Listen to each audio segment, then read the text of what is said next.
샬롬. 오늘은 예수님께서 탄생하신 성탄절입니다.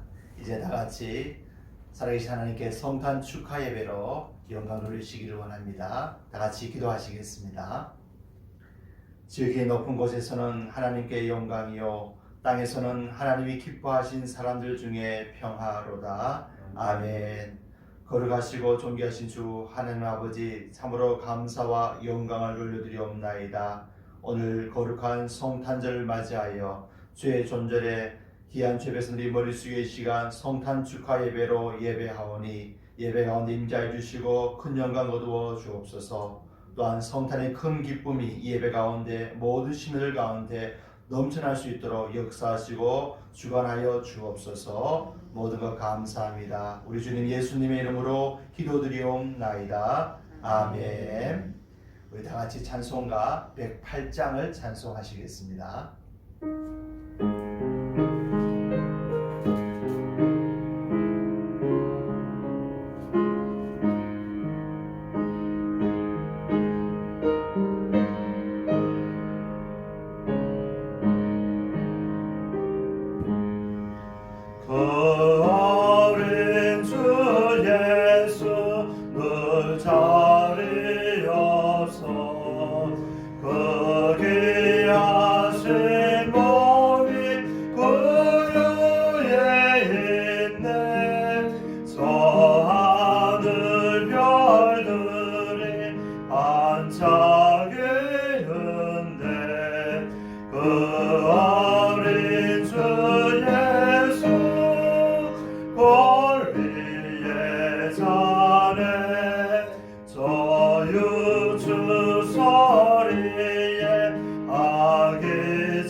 성시교독은 교동문 제119번입니다.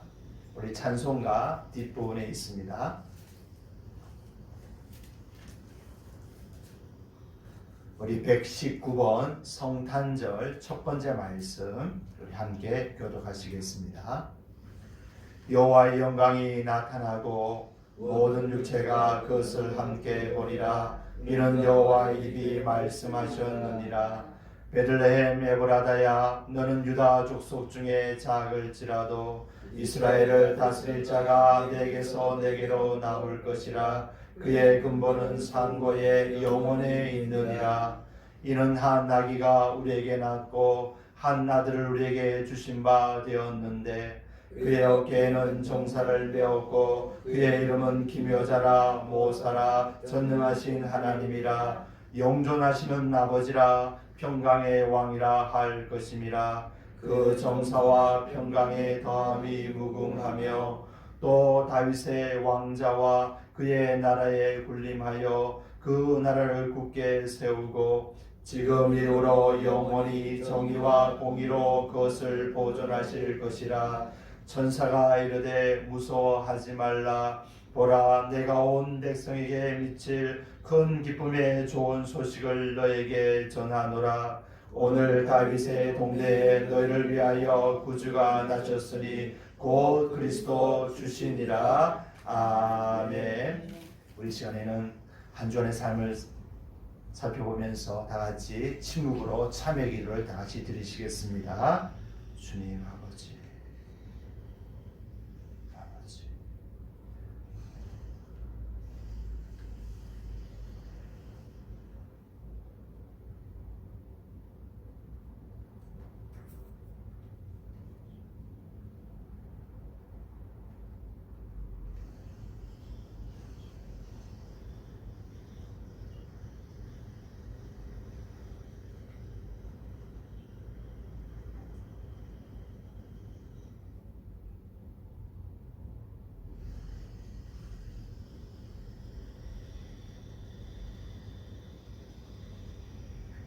여기 하나님의 죄 용서의 말씀이 있습니다.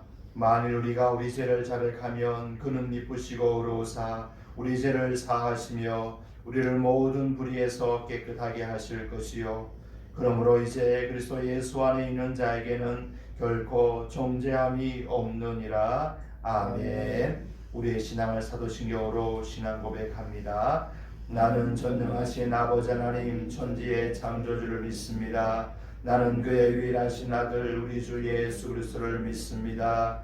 그는 성령으로 잉태되어 동정녀 마리아에게서 나시고 본디오 빌라도에게 고난을 받아 십자가에 못 박혀 죽으시고 장사된 지 사흘 만에 죽은 자 가운데서 다시 살아나셨으며 하늘에 오르시어 전능하신 아버지 하나님 우편에 앉아 계시다가 거기로부터 살아있는 자와 죽은 자를 심판하려 오십니다.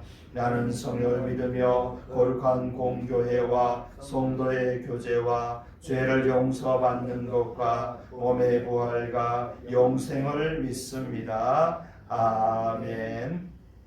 우리 다 같이 찬송가 122장을 찬송하시겠습니다.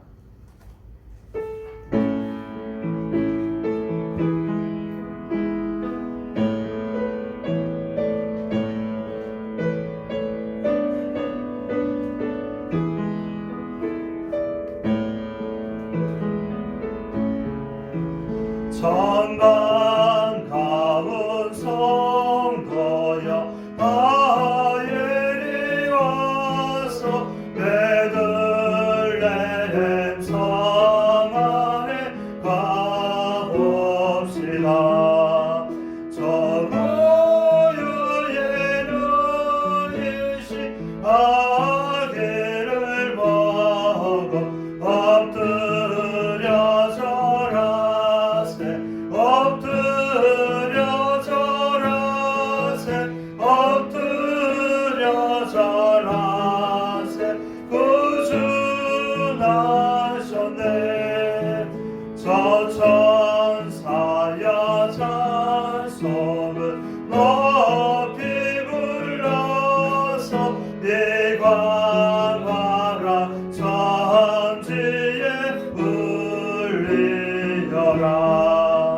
주 하나님 앞에 영광을 돌려 엎드려 절하세 엎드려 절하세 엎드려 절하세 구주 나셨네. 이 세상에 주께서 밤새울 때에 참신과 참 사람이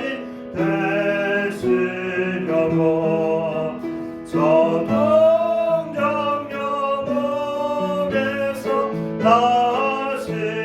나시었으니 엎드려 절하세 엎드려 절하세 엎드려 절하세 구주 나셨네.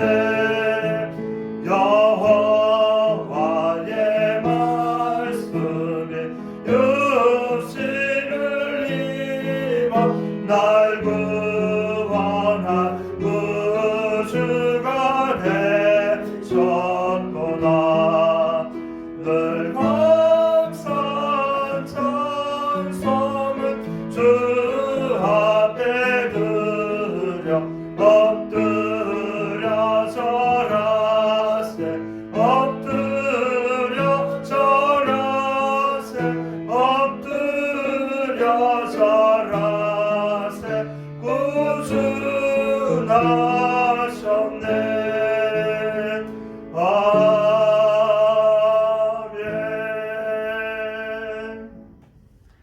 시간 기도하실 때 박형철 장로님 기도 인도하시겠습니다.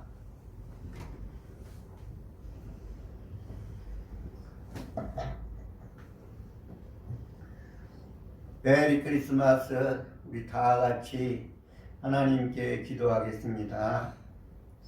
사랑하는 아버지 하나님, 고맙고 감사합니다. 오늘이야말로 상처나게 더할 수 없는 우리 하나님, 보이지 않는 하나님이 보이시는 하나님으로 이 땅에 오셨습니다. 얼마나 감사한지 참으로 말로 다 할 수 없습니다. 이 세상 사람들이 자기 죄를 인하여 고행으로 말미암아 돌을 닦는다 해도 들어갈 수 없는 천국을 하나님 예수 그리스도께서 이 땅에 오셔서 천국문을 열려보신 참으로 귀하고 복된 날입니다.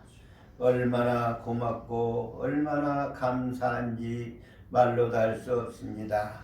저희들이 비대면이 아니면 오늘 모두 교회에 나와서 우리 하나님을 찬송할 텐데 이와 같이 어려운 시기가 돼서 그렇지를 못할지라도 있는 것 처소에서 저희들이 하나님께 영광 돌리기에 부족함이 없도록 주의 성령이 이끌어 주시옵소서. 아멘. 또 우리 한 해 동안 우리 교회를 하나님 우리 성도들을 어려운 가운데서도 지켜주셔서 얼마나 고맙고 감사한지 말로 다 할 수 없습니다. 이 비대면을 통해서 우리 어린 학생들로부터 중고등부 어른에 이르기까지 하나님이여 지금 많은 상처를 받고 있습니다. 이럴 때 우리 사랑하는 성도님들 가운데에 그 마음을 하나님께서 위로해 주시고 어려울 때 우리 주님을 의지함으로 말미암아 저희들이 이러한 어려운 것을 기회로 삼는 정말 성령이 충만할 수 있도록 도와주시옵소서. 하나님께서 너희가 약할 때 강함이라 했고 또 너희가 섰는 줄 알았으면 넘어질까 조심하라고 저희들에게 당부하고 있으며 이러한 가족이 어려울 때 우리가 마음의 상처를 입고 가족끼리도 다툴 수가 있습니다. 그럴 때 주님의 계명을 생각해 할 수 있도록 도와주옵소서. 내가 너희에게 새 계명을 주노니 서로 사랑하라. 내가 너희를 사랑한 것 같이 너희도 사랑하라. 그리하면 모든 사람이 너희가 내 제자인 줄 알리라고 가르쳐 주시는 대로 우리가 하나님의 우리 성도들, 우리 식구들을 사랑할 수 있게 하시고 우리 성도들을 어려운 가운데 있는 성도들을 중보기도 할 수 있도록 우리 주의 성령이 역사하여 주시옵소서. 또 주님 앞에 간절히 빌고 원하는 것이 있나이다. 우리 성심교회가 이제 하나님 안수집사 일꾼을 뽑아야만 합니다. 2년 후에는 아버지의 한 장로로 장립을 해야 합니다. 일꾼이 없습니다. 주님께서 교회를 맡아 일할 수 있는 일꾼을 보내주시옵소서. 그래서 장로 일을 할 수 있는 안수집사를 미리 뽑아서 준비시킨 다음에 한 2년 후에는 하나님이여 장로로 뽑을 수 있도록 우리 주의 성령이 인물을 보내주시옵소서. 또 권사님들로도 아버지 뽑아야만 합니다. 주여 도와주시옵고 인물들을 보내주시옵소서. 그래서 교회를 살림을 잘 해나갈 수 있는 참으로 하나님이 귀한 재단이 될 수 있도록 우리 주의 성령이 역사하여 주시옵고 금년까지도 못했던 아버지 유년주일학교나 중고등부 학생회가 아버지 생겨날 수 있도록 내년에는 축복하여 주시옵소서. 그리고 성도들이 아버지 하나님 이 비대면을 통해서 또 이 코로나를 통해서 이 모양 저 모양으로 사업장도 가정도 학교도 어려울 텐데 이 모든 것도 하나님께서 책임져 주셔서 아버지 모든 일이 무난히 넘어갈 수 있도록 축복하여 주시옵소서. 또 이 시간도 주의 사자 목사님 단위에 서서 하나님의 말씀을 전할 때에 우리 주의 성령의 두루마리로 온전히 입혀주시기만을 간절히 빌고 원합니다. 주의 종을 통해서 바르게 하나님 우리와 예수님을 알고 예수님을 믿을 수 있도록 도와주시옵소서. 주님의 말씀을 잘못 알고 믿으면 자기 죄를 먹고 마시는 것이 된다고 하였고, 그러므로 그들 중에는 약한 자들과 병든 자가 많고 잠자는 자도 많다 말씀하고 계시오니, 저희들의 주의 종을 통해서 들려주시는 말씀을 통하여 이 시간 하나님을 만날 수 있도록 귀한 은혜 베풀어 주시옵소서. 아버지 하나님께 간절히 빌고 남는 것은 우리 성도님들 어느 곳 어느 처소 있든지 항상 주 안에서 승리할 수 있도록 도와주시옵소서. 모든 시종일관을 우리 주님께만 맡겼고 우리를 구원하신 예수님의 이름으로 감사하며 기도드리옵나이다. 아멘.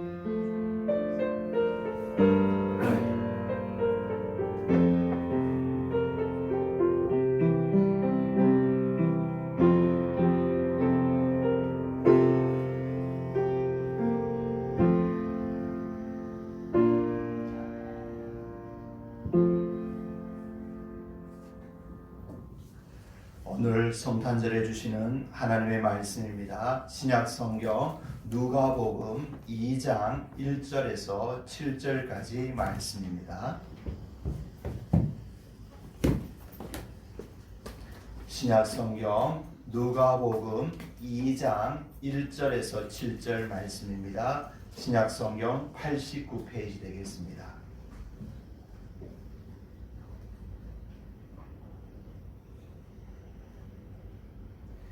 누가복음 2장 1절로 7절까지 말씀을 우리 봉독하시는 중에 하나님의 세밀한 음성을 들으실 수 있기를 간절히 바랍니다. 2장 1절입니다.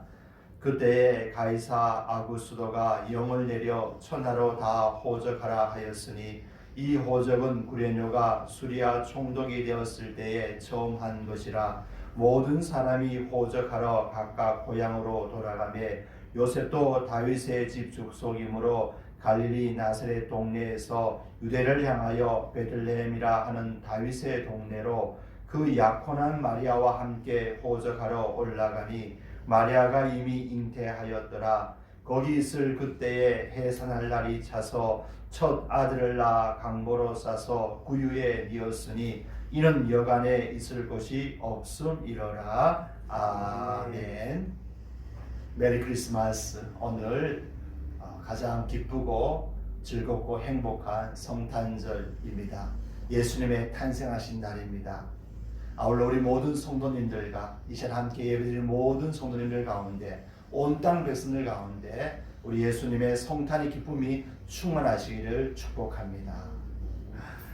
오늘은 예수님의 탄생을 축하하는 성탄절입니다. 오늘 특별히 주어진 누가복음의 말씀을 통하여서 그때에 전해진 소식이라는 제목으로 함께 말씀의 은혜를 나누고자 합니다.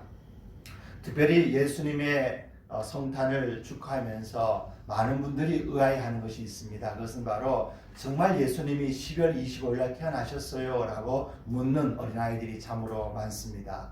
그래서 오늘 먼저 성탄절의 유래와 기원에 대해서 잠시 말씀을 나누고 오늘 본문 말씀을 한번 말씀의 은혜를 나누고자 합니다. 이 성탄절의 유래에 대해서 또 날짜에 대해서 여러 가지 설이 있는데 크게 두 가지 설이 있습니다. 첫 번째는 이 동방종교회라는 기독교의 한 분파가 지키는 성탄절 날짜들은요, 이 동방종교회라는 이 교회들은 율리우스라는 달력을 사용합니다. 그래서 서방의 크리스마스보다 12일이 늦은 1월 6일 날을 성탄절로 지킵니다. 그러니까 오늘이 성탄절이 아니고 이 동방교회는 1월 6일을 성탄절을 지키고 있고요. 그 다음에 두 번째 이 날짜에 대해서 말씀드리고 싶을 것은 그 나머지 로마 천주교회와 개신교회, 개혁교회는 일반적으로 12월 25일 오늘을 성탄절로 지켜오고 있습니다. 특별히 12월 25일을 성탄절로 기념하는 데는 그 배경이 되는 이유가 있는데요. 고대 그 로마 시대 때에 로마가 사실 기독교 국가가 되기 전에는 이교도 국가였습니다. 그러니까 다른 신을 섬겼지요. 그래서 우리가 알고 있는 봉진날을 통하여서 그날을 사실은 그날은 다른 우상을 섬긴 날이었는데 그것을 기독교화하면서 10월 25일을 예수님께서 이 땅에 태어나신 날, 태양의 날, 세상의 빛으로 탄생하신 것을 소개한 날로 삼아서 11월 25일을 성탄절로 지키게 되었습니다. 처음부터 이것을 지켜온 것은 아니고 많은 갈등이 있었고 많은 오해들이 있었는데 점차 이것을 정착시켜서 주후 313년 콘스탄틴 황제 이후에 이 로마 교회로부터 이 성탄절을 지키는 풍습이 전해되었습니다. 그래서 3세기 초에 히폴리투스라는 사람에 의해서 이것이 정착되었고 10월 25일을 성탄절로 지키게 되었습니다. 그날은 원래 이교의 날이죠. 태양의 날이라고 볼 수가 있는데 그 날을 의인화해서 예수님의 탄생의 날로 정했다는 것입니다. 그러니까 정확하게 예수님이 언제 태어나신지 알 수가 없어요. 그러나 대체적으로 그날을 모든 교회들이 기념일로 지키게 되는데 그래서 제가 말씀드린 것처럼 첫 번째 1월 6일을 지키는 교회들도 있고요. 반대로 10월 25일 성탄 지키는 교회들도 있죠. 그래서 보통 성탄절기라면 10월 25일부터 1월 6일까지를 성탄절기를 지키고 있습니다. 우리는 개혁교회지 않습니까? 개혁교회도 초기에는 이 10월 25일이라는 이 날을 거부했었어요. 왜냐하면 이 날은 원래 이교도의 풍습을 기념하는 날이고 이교도의 축제 날이었기 때문에 이거는 받아들일 수가 없다라고 이 청교도들과 우리 장로교인들을 거부를 했었어요. 그런데 점차 17세기, 18세기 지나면서 이것이 그날을 많은 교인들이 지키게 되고 선호하다 보니까 후에 19세기 이후에 이 날을 자연스럽게 모든 교회의 기념일로 채택하여서 지금도 지켜오고 있는 것입니다.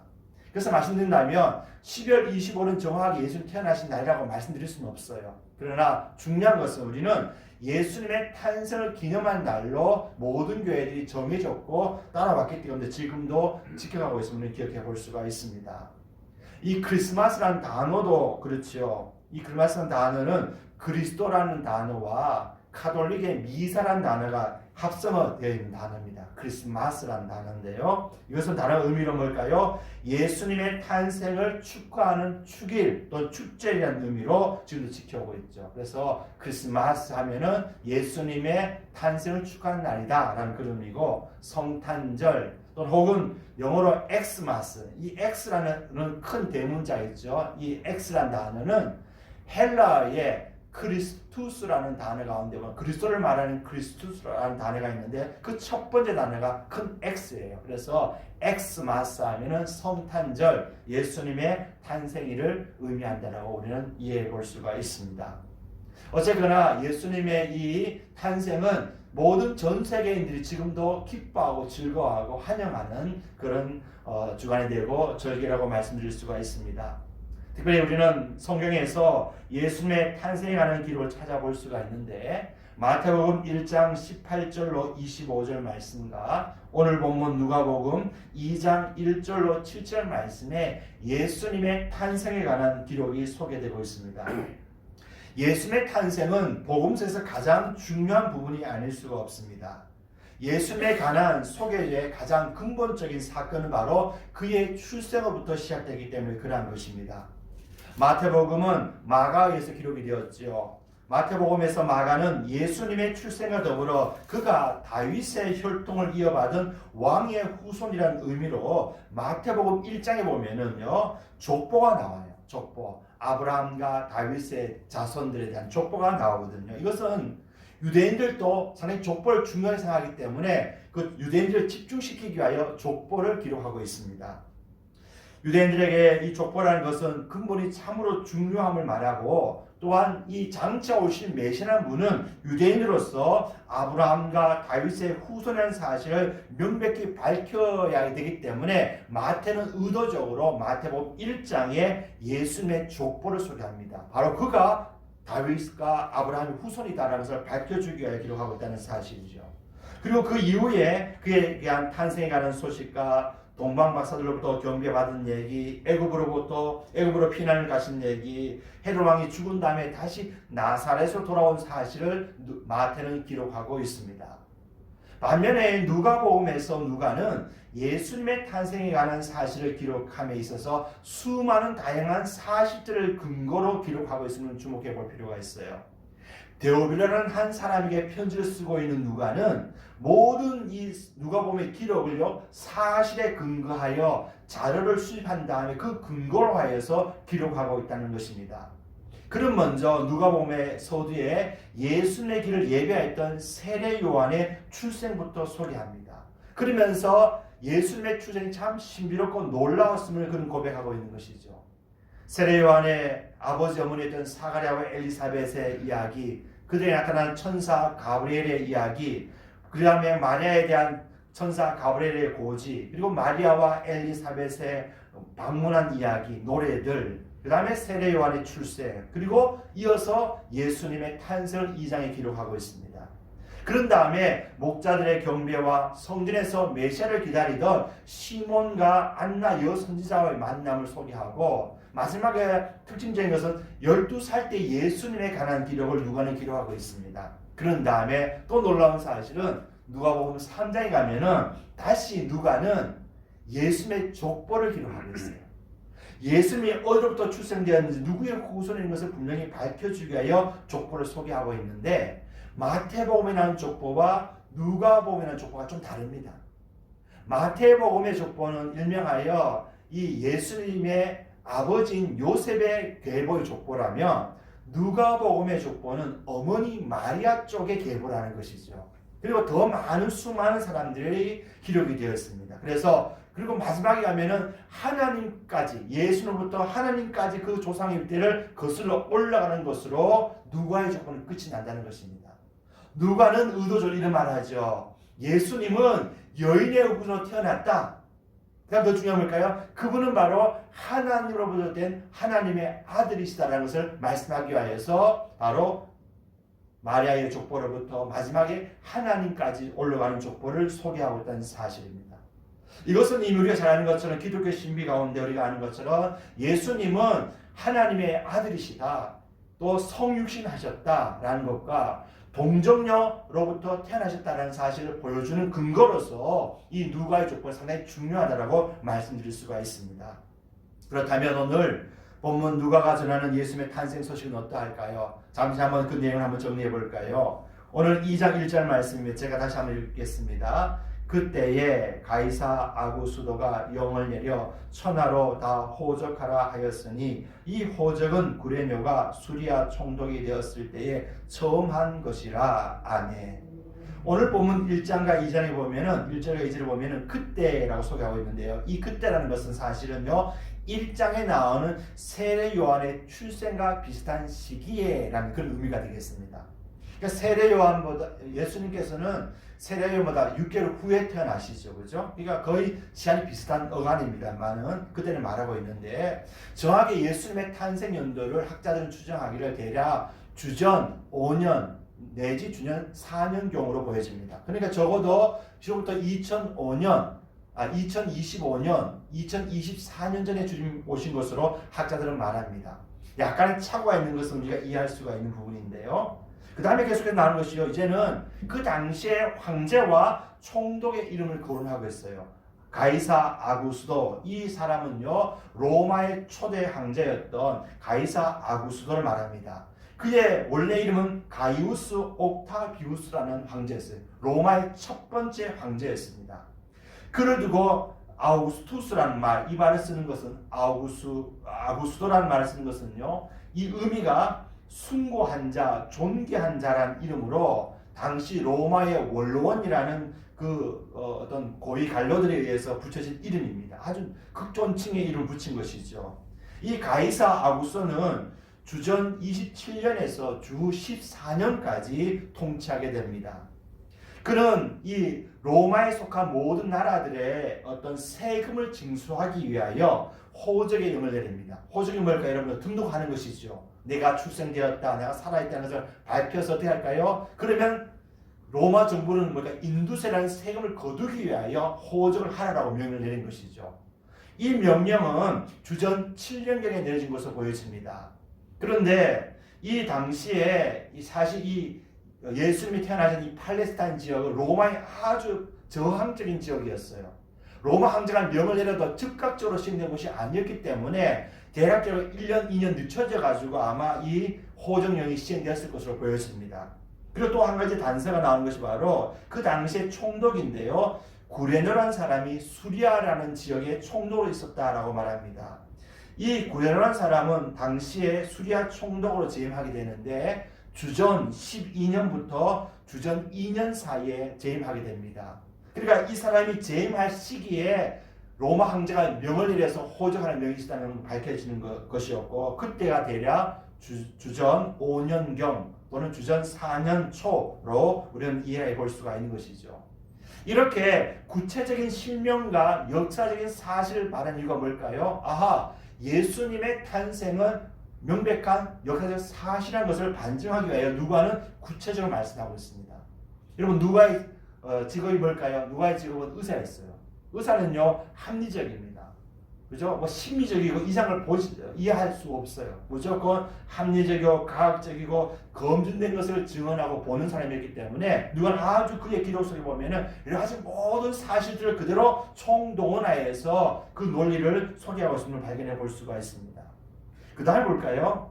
그 다음 보면은 3절 보시기 바랍니다. 3절 4절 모든 사람이 호적하러 각각 고향으로 돌아가매 요셉도 다윗의 집 족속이므로 갈릴리 나사렛 동네에서 유대를 향하여 베들레헴이라 하는 다윗의 동네로 그 약혼한 마리아와 함께 호적하러 올라가니 마리아가 이미 잉태하였더라 라고 소개하고 있습니다.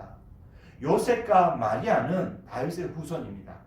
그런데 그들은 지금 갈릴리 남서쪽에 위치한 나사렛이라는 곳에서 살고 있습니다. 근데 호적은요 고향에 가서 하게 되어 있었기 때문에 이 요셉도 그 아내 마리아를 데리고 호적하러 그들의 고향 땅이었던 유대 땅 베들레헴이라는 곳으로 가게 되죠. 여러분 베들레헴은 잘 아는 것처럼 예루살렘에서 남쪽으로 약 8km 정도 떨어진 곳에 위치한 자그마한 마을입니다. 적어도 이 북쪽의 나사렛에서 이 베들레헴까지 무려 약 한 150km 정도 거리가 됩니다. 그러니까 적어도 일주일 이상 걸어야 되겠죠. 그죠? 그 더 특별한 사실은 뭘까요? 바로 이 마리아가 잉태해서 지금 만삭의 몸이 되어서 함께 갔다는 사실이에요. 물론 당시에 전례 보면은 굳이 여인들은 갈 필요가 없었어요. 그런데 의외로 마리아가 만삭의 몸으로 이 어려운 여행을 한 이유가 뭘까요? 그것은 어쩌면 하나님의 신비스러운 역사이라고 말씀드릴 수가 있어요. 뭐냐면 구약의 예언대로 그 메시아가 다윗의 왕이라여 베들레헴에 태어날 것을 충족시키기 위하여 더 나가서 구약의 미가 선지자 메시아가 베들레헴에서 태어난다 그 예언을 충족해 하기 위하여 마리아가 이 긴 여행을 하고 이 베들레헴으로 왔다는 사실이죠. 여러분 베들레헴의 뜻이 뭘까요? 바로 떡집이죠. 떡집. 참 좋은 이름입니다만은 이 베들레헴은 당시에 다윗이 태어나서 살았던 곳입니다. 유대 지파의 땅입니다. 그러니까 당연히 고향에 가서 호적하러 가게 된 것이죠. 그런데 거기서 어떤 일을 지게 될까요? 이 만삭했던 이 마리아가 드디어 도착과 더불어서 출산을 하게 됐다는 사실입니다.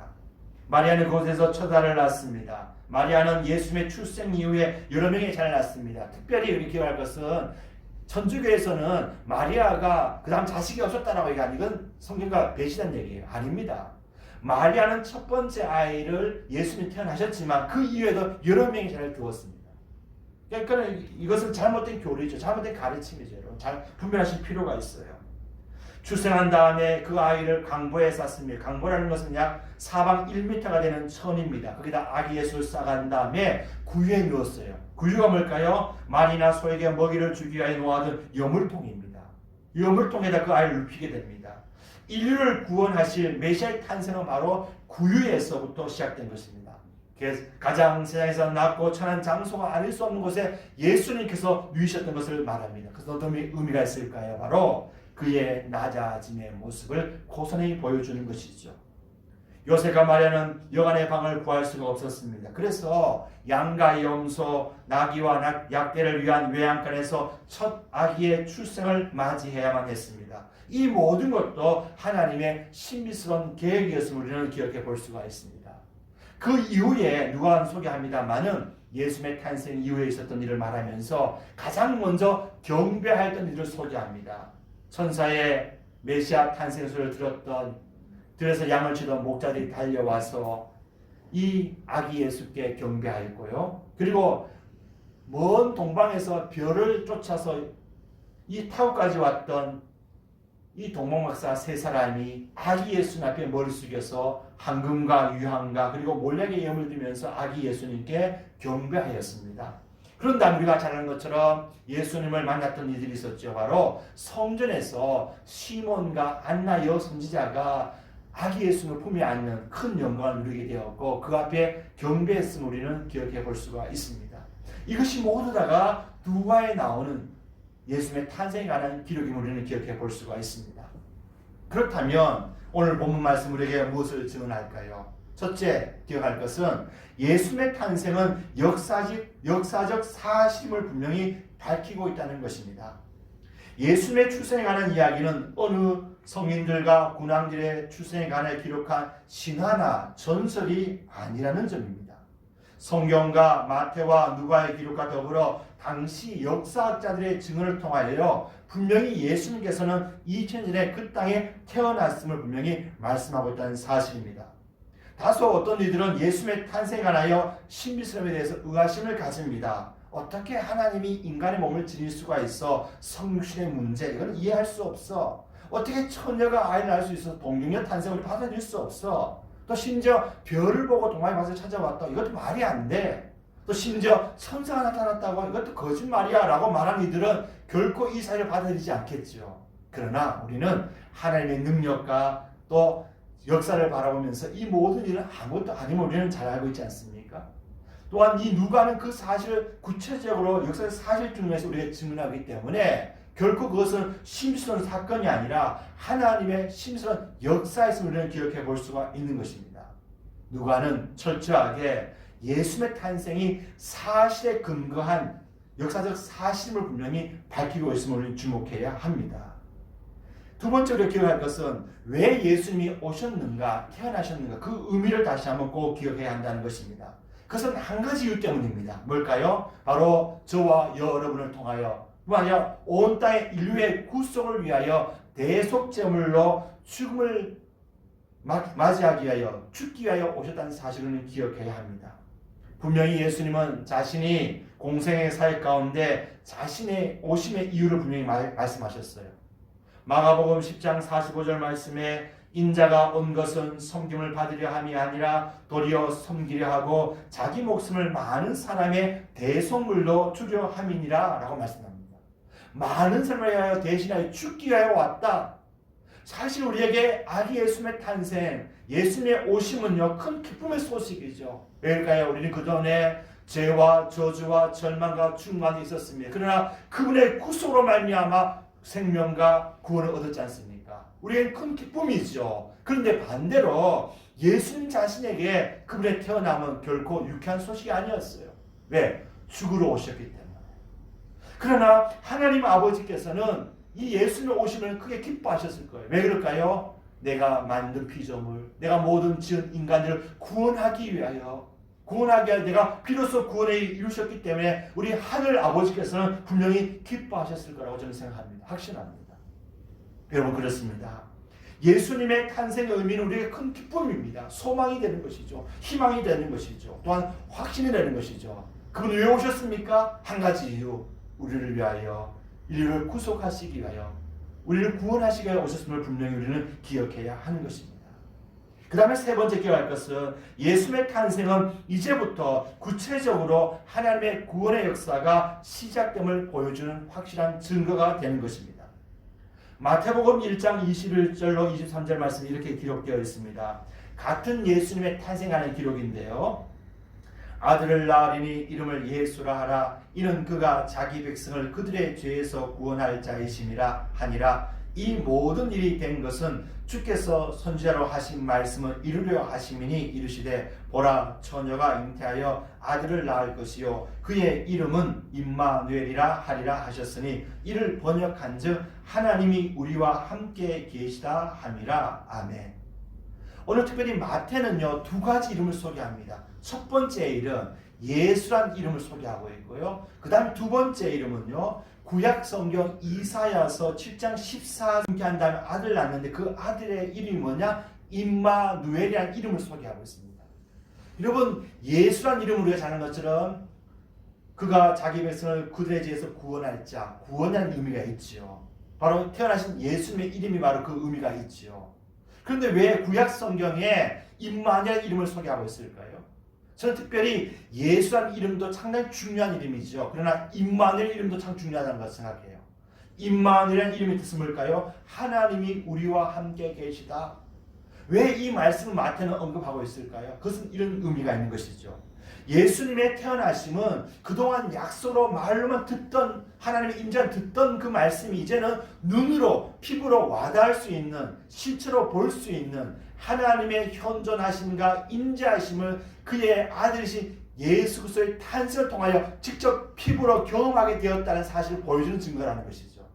하나님이 계시다는 증거, 확실한 증거가 뭘까요? 그죠? 약속으로만 있으면 잘 몰라요. 잘 믿지 못해요. 그죠? 그것이 맞는가 긴가민가 하죠. 그러나 우리 눈앞에 실체가 있어요. 하나님 우리와 함께 하시는구나, 우리와 동행하시는구나, 그 약속이 이루어지는 걸 보여주시기 위하여 뭘까요? 임마누엘 하심의 이름을 보여주기 위하여 친히 예수님을 보내셨다는 사실이에요. 예수님의 탄생은 곧 하나님이 우리와 함께 하심의 확실한 경험적인 사건을 우리에게 보여주는 확고한 경험의 사건을 분명히 말씀하기 위하여 임마누엘의 이름을 사용한다는 것입니다. 임마누엘의 뜻이 뭐라고 말씀드렸죠? 제가 하나님이 우리와 항상 함께 하신다. 이게 얼마나 큰 은혜인지 모릅니다. 이전에도 함께 하셨지만 이제 예수님 출생함으로 말미암아 우리와 함께 하실 뿐만 아니라 이제 이후에 어떤 일이 날까요? 예수님께서 공생의 사역도 하시고 십자가에 달려 죽으시고 그 다음에 부활하신 다음에 승천하시지 않습니까? 지금 어디 계시죠? 하늘 보좌에 앉아 계시지 않습니까? 그런 다음에 어떻게 할까요? 보혜사 성령을 보내셔서 우리 성도들과 늘 함께 하시도록 하지 않겠습니까? 오늘 우리 가운데 성령께서 계시다는 것은요 하나님께서 우리 가운데 임마누엘 하심의 보장이라는 거죠. 증거라는 것이죠. 육체로 오신 예수님도 임마누엘 하심의 증거라면 우리 가운데 계신 보혜사 성령님도 임마누엘 하심의 증거라는 것이죠. 그래서 예수님의 출생과 더불어서 앞으로 계속해서 일하는 모든 사건들, 예수님의 죽음과 부활과 승천과 그 다음에 마지막 뭘까요? 그분의 재림까지는 계속해서 하나님의 구원의 역사가 지금도 계속되고 있다는 확실한 보증으로 우리는 확실히 믿을 수가 있다는 것입니다. 여러분, 우리는 한 가지 약속을 믿고 있습니다. 이게 뭘까요? 주님은 다시 오신다. 주님 다시 오신다는 거죠. 이것은 또한 계속해서 이어지는 하나님의 함께하심의 확실한 증거가 된다는 것을 우리는 기억해야 합니다. 그것이 바로 우리의 약속이 되는 것이죠. 여러분, 결론 한번 정리해 볼까요?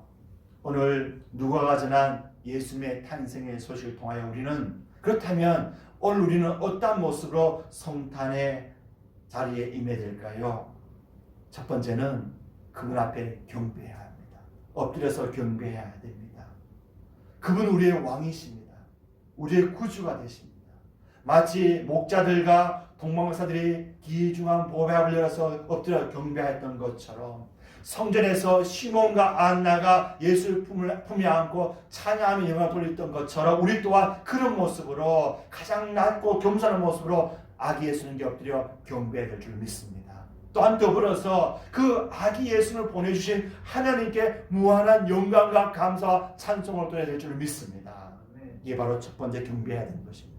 두 번째는 이 성탄의 소식을 듣는 자들은요 함께 기뻐해야 돼요. 기뻐해야 돼요. 여러분, 성탄의 소식은 우울한 소식이 아닙니다. 우리의 큰 기쁨을 주는 소식입니다. 자유케 하는 소식이고 소망을 주는 소식입니다. 지금도 전 세계가 코로나 때문에 힘들어합니다. 죽음이 왔다 갔다 하고 있습니다. 어제 같이 있던 사람이 오늘은 죽어서 매장되어 버린 부분이 얼마나 많은지 몰라요. 그렇죠? 이런 상황 가운데 진정 소망과 기쁨이 되는 것은 생애 어떤 백신이 되는 것이 아닙니다. 구원에 대한 소망이에요. 죽은 다음에도 천국 가는 소망이 진정한 소망이요 기쁨이 되는 것입니다. 그것이 누구를 통하여 일어날까요? 바로 예수를 통해 주시기 때문에 아기 예수님의 탄생은 우리가 큰 기쁨의 소식이 된다는 것입니다. 우리뿐만 아니라 모든 인류와 모든 사람들에게 예수님의 탄생은 큰 기쁨의 보험이 되는 기억해야 되는 것입니다. 그래서 기뻐하고 뭘까요? 세 번째는 그 소식을 모든 사람에 증거하셔야 돼요. 가서 예수님 탄생하셨습니다. 우리의 구원이 시작되었습니다. 그분이 오셨습니다. 또한 장차 다시 오실 것입니다. 라고 소식을 전하는 삶을 살아가야 될 줄 믿습니다. 그리고 마지막 기억할 것은 장차 오실 우리의 왕을 믿음으로 이 성탄절 계기를 통하여 그의 출생을 기억함과 더불어 그의 다시 오심을 마음에 염두에 두고 믿음 가운데 고대하고 소망 가운데 기대될 줄 믿습니다. 구원의 완전을 바라보는 날마다 전진해가는 삶을 사시는 우리 모든 성도들이 다 되시기를 주의 이름으로 선하고 축복을 드립니다. 아멘. 성탄의 큰 기쁨과 하나님의 충만하신 사랑과 임마누엘 하심의 은혜가 우리 모든 성도들과 우리 주변의 이웃들과 이 땅의 모든 교회들과 백성들과 먼 곳에 있는 주의 모든 자녀들 가운데 충만하게 넘치시길 주의 이름으로 소원하고 축복을 드립니다. 기도하겠습니다. 하나님 감사합니다. 누가 전한 아기 예수님의 탄생의 소식은 우리의 큰 기쁨의 소식이었고 구원의 소식이었고 역사적인 사실이었으며 그를 통하여 말미암아 하나님의 구속과 구원이 완성되어졌고 예언이 성취되어지며 장차 또한 완성될 것을 확실히 보여주는 증거가 되었음을 우리가 확신하게 하신 참으로 감사합니다. 이제 성탄의 기쁨을 내만 누릴 것이 아니라 주변의 모든에게 전파되어서 함께 기뻐하고 함께 즐거워할 뿐만 아니라 또한 장차 다시 오실 예수님을 고대하고 믿음으로 준비해가는 분들 될 수 있도록 인도하여 주시옵소서. 주님 감사합니다. 예수님의 이름으로 기도드리옵나이다. 아멘. 우리 시간 찬송가 116장 찬송하시면서 우리 봉헌하시겠습니다.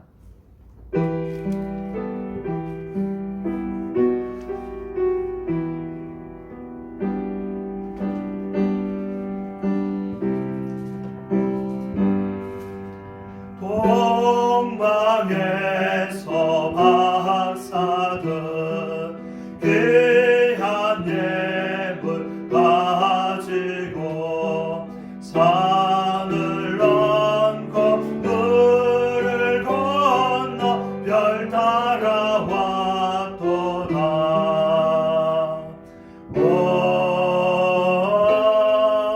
다닐 밤에 밝은 별 아름답고 빛나며 아기 예수 계신 것에 우리 인도하여라. 베들레헴 임금께 나는 황금 드리네. 영원토록 모든 배에서 다스려 주소서.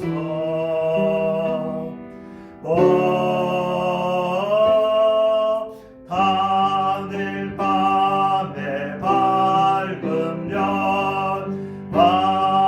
아름답고 귀한 별 아기 예수 계신 것에 우리 인도하여라.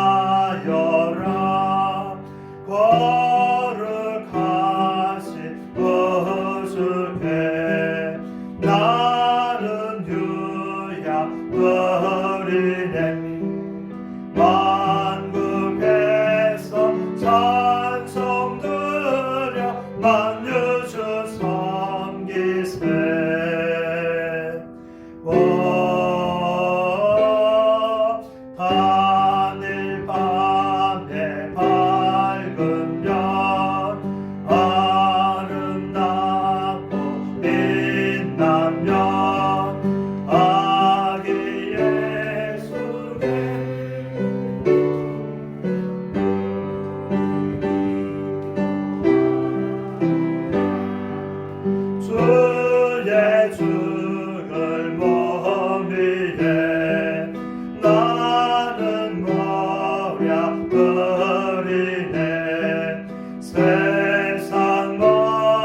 은혜와 사랑해 주님 참으로 감사와 영광을 돌려드리옵나이다.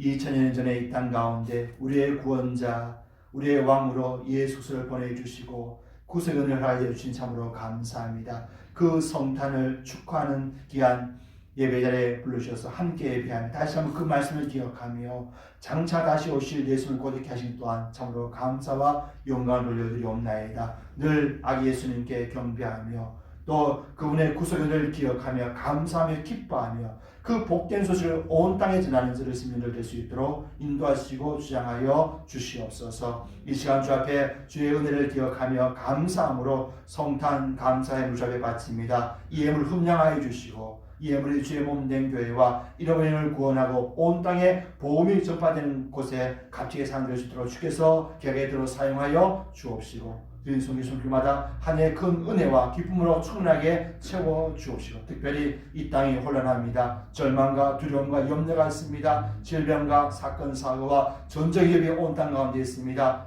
고통 가운데 있는 수많은 영혼들에게 성탄의 기쁜 소식이 구원과 복된 소식이 임할 수 있도록 주여 역사하시고 은혜를 풀어 주시옵소서. 모두가 감사합니다. 주님 영광받아 주시옵소서. 예수님의 이름으로 축복하며 기도드리옵나이다. 아멘. 우리 잠시 교회 소식 알려드리겠습니다. 오늘 성탄 축하 예배로 우리 함께 예배 드리고 있습니다. 오늘 주신 말씀처럼 성탄의 기쁜 소식을 이웃들과 함께 나누시기를 간절히 소원하고 부탁을 드립니다. 돌아오는 주일은 연말 주일입니다. 12월 27일 마지막 주일이고요. 함께 온 성도들이 함께 예배하기를 원합니다. 참 안타까운 것은 지금 계속해서 우리 사회적 거리두기 2.5단계로 비대면 예배를 드립니다. 그럴지라도 우리 성도님들 이 영상으로 함께 한 마음으로 하나님께 꼭 예배 드리시고 연말과 연초를 준비해 가시고 하나님께 바로 서시는 귀한 시간 되기를 간절히 소망하고 축복을 드립니다. 감사합니다. 우리 마지막 우리 힘차게 주님의 탄생을 축하하는 마음으로 우리 115장 기쁘다 구주 오셨네 우리 힘차게 고백하고 축도로 우리 성탄 축하 예배 모두 마치도록 하겠습니다.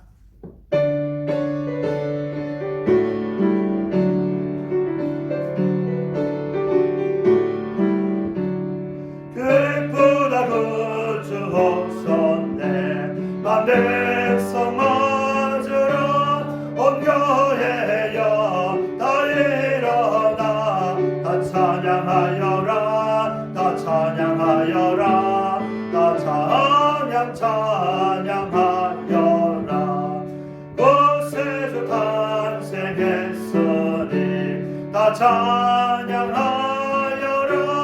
이 세상에 만물들아 다 화답하여라 다 화답하여라 다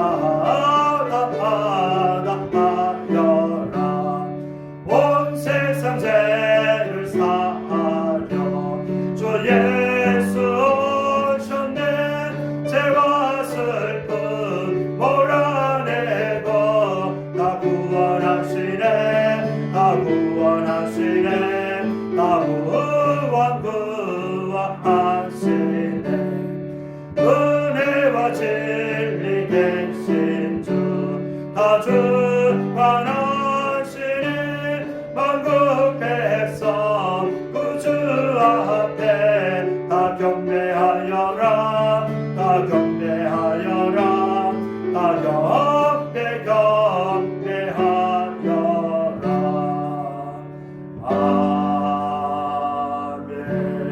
아멘. 이제는 2000년 전에 이 땅에 소림의 예수로 오셔서 부활과 승천하신 말미암아 승리하신 우리 구주 예수 그리스도의 구속의 은혜와 귀한 독생성자 이 땅에 보내시고 이 땅 백성을 구원하시기 위하여 베푸신 하늘 아버지의 풍성하신 사랑과 늘 우리와 임만을 하시며 동행하시며 거룩함으로 구원으로 완성해 가시는 거룩하신 성령 하나님의 은혜가 오늘 성탄 축하 예배에 참여한 모든 권속들과 들의 가정과 일터와 사업터 위에와 이 나라 대한민국과 이 땅 백성들과 이 땅의 교회들과 열방 온 지구촌의 죄 종들과 죄 백성들 가운데 길이 온도록 항상 함께 없으기를 간절히 축원하옵나이다. 아멘.